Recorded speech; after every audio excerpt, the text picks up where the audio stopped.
Naging exciting ang labanan sa primetime TV dahil for the first time ay nagtapat ang mga programa ng mag-ex na sina Kim Chiu at Sian Lim.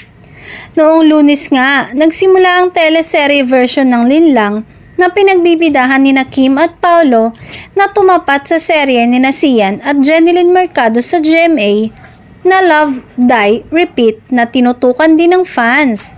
Kahit nga pinalabas na to sa Prime Video, ay panalo pa rin sa ratings ang serye ni Kim at pinadapa nito ang serye ng dati niyang ka-love team.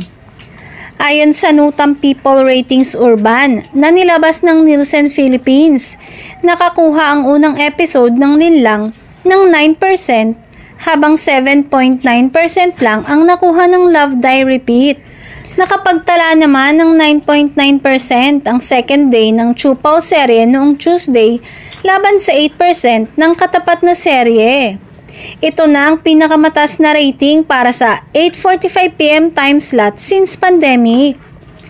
Tama nga umano ang naging desisyon ng ABS-CBN na ilagay ang Linlang the teleserye version sa second slot ng kanilang primetime block dahil panalo rin sa ratings noong Lunes at Martes ang kasunod nitong programa na Can't Buy Me Love na may 4.7% at 6% ratings laban sa 4.3% at 4.8% ng katapat nitong programa na Asawa ng Asawa Ko.